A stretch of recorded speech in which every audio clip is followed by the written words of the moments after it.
As we've been covering here, Senator Richard Burr, who is the head of the Intel Committee, who's been receiving classified briefings about coronavirus for a while and was publicly saying we were ready to go, everything was amazing, we're prepared, while telling elite donor types a very different story, that things were going to be very difficult and challenging and prepare for something like 1918. We learned that he also, at that same time, was dumping up to $1.7 million of his own stock portfolio, a significant portion of his personal wealth. At the same time, again, he's telling the public everything's fine, but he's selling off everything before the market tanks.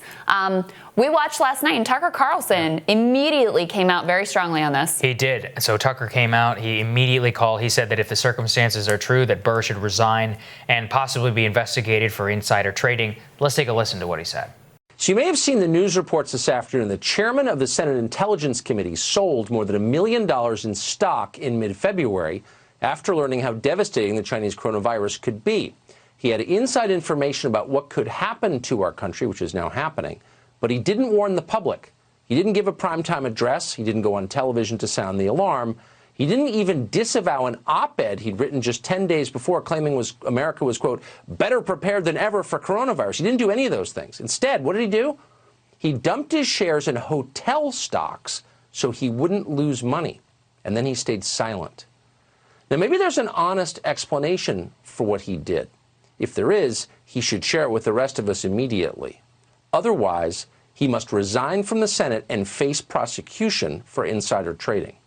There is no greater moral crime than betraying your country in a time of crisis. And that appears to be what happened. We'll have more on the story tomorrow. Pretty extraordinary to see that from Tucker almost immediately off the bat, but I think it represents so much because he always has his pulse so much on the finger of where the populist right is, which is that so much of the GOP right now is sick of this type of Washington double dealing, enriching yourself, telling something else to the public at a time. And Richard Burr and many of these other establishment GOP politicians have always relied on the fact that they'll just be defended no matter what, no matter what they do. That day is done. We're actually siding with our supporters at this time and no longer with the corporations and all these other rich people which are enriching themselves in the middle of a crisis. And Richard Burr is about to learn how fast the political winds in D.C. can change whenever you get caught enriching yourself like this. Now, look, we can't convict him.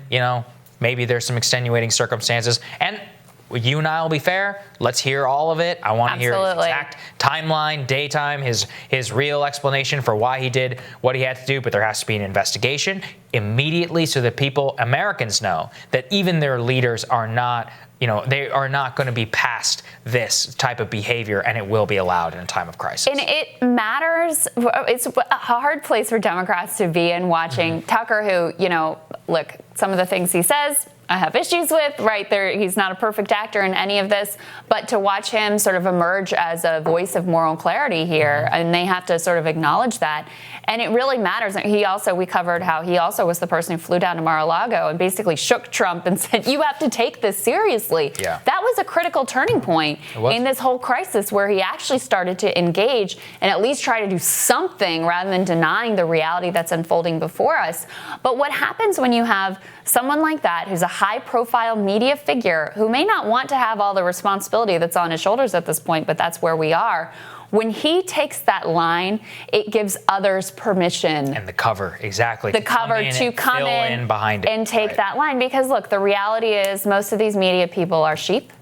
Right? They're looking for whatever position they can take that's the least risky, that's going to come with the least blowback. And so by him being the first out very quickly after this news broke to say if there are no extenuating circumstances, he needs to resign immediately and be investigated for insider trading, it changes the course of how all of this coverage will unfold, of how GOP Senate leadership will treat this and consider this, because they see they don't have all their cheerleaders lined up behind them to give them cover for whatever's going on there.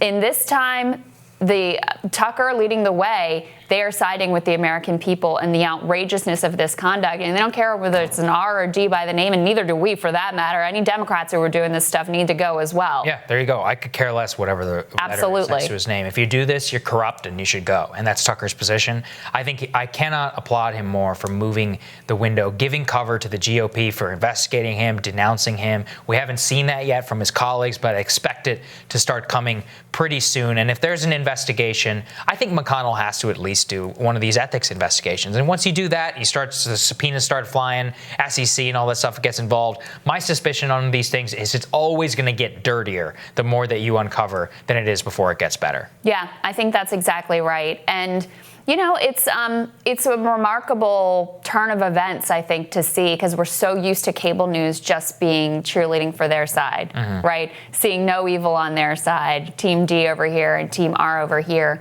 Anytime you have someone who has the courage to sort of break through that, it should be applauded. It's really incredibly important. Yeah. And we wonder why people have so much cynicism about Washington. And AOC jumped on board. Yeah. The eyeball, Ilhan Omar said, yeah, this is great. Absolutely. You know, so yeah, there you go. But you wonder why people have so much cynicism about this place and why so few people even get out to vote, because they're just disgusted with that type of behavior is exactly what they're disgusted with. And the only way to start to restore that trust is by cleaning house anyone who engages in this type of corrupt behavior. Now, while it matters. Absolutely. All right, we'll have more Rising for you after this.